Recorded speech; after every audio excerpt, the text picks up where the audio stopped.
suis très heureuse d'être aujourd'hui dans cette résidence avec la casquette agriculture parce que l'agriculture, c'est avant tout pour nourrir et nourrir bien les Français. Et parmi les Français, ce sont nos personnes âgées qui sont en EHPAD. Nous avons un objectif que les EHPAD offrent 50% au minimum de produits durables et de qualité dans la restauration collective, circuit court, label de qualité, bio, 20% de bio. Ça va être long à mettre en place, c'est dans la loi et je voulais constater sur le terrain comment un EHPAD pouvait s'engager dans cette démarche et je le vois, il y a beaucoup d'attention d'abord pour les personnes âgées, vraiment s'adapter au plus près de ses goûts, faire une assiette qui soit conséquente par rapport à ce qu'on sait qu'elle mange, petit mangeur, moyen mangeur, grand mangeur, savoir aussi ses goûts, est-ce qu'il aime la viande, est-ce qu'il aime le poisson,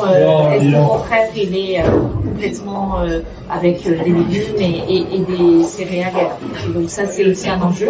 Et puis comment on fait en sorte d'organiser autour de cet approvisionnement nos agriculteurs pour qu'ils puissent apporter leurs produits et qu'ils arrivent directement dans l'assiette des résidents. Et on voit ça fonctionne et notamment avec de l'innovation.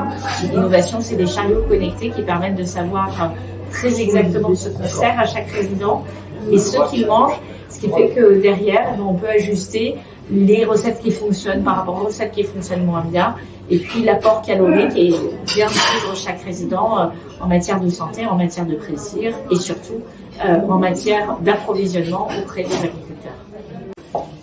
Très heureuse d'être ici dans ce bel établissement avec la ministre Agnès Pannier-Runacher pour parler d'alimentation, très important, l'alimentation dans les EHPAD.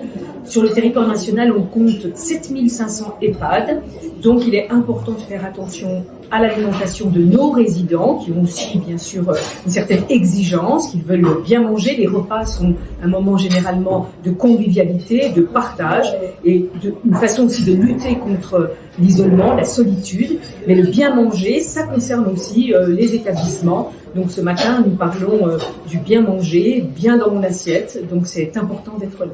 Voilà. Et je fais confiance bien sûr à toutes les directions d'EHPAD pour faire en sorte que leurs résidents mangent bien, lutter contre la dénutrition qui est elle responsable parfois de chute. Parfois également, il faut prêter une attention toute particulière parce que nous savons, les résidents parfois prennent des médicaments et trop de médicaments ça peut effectivement altérer également le goût, l'appétit. Donc là aussi, voilà, il faut faire preuve de vigilance et donc la qualité d'alimentation dans les assiettes est extrêmement importante et aussi bien sûr, il faut lutter contre le gaspillage alimentaire. Ça permet aussi de réinvestir quand on lutte contre le gaspillage alimentaire et bien dans la qualité nutritionnelle, ce qui se fait dans nos assiettes, ou ce qui est mis plutôt dans nos assiettes.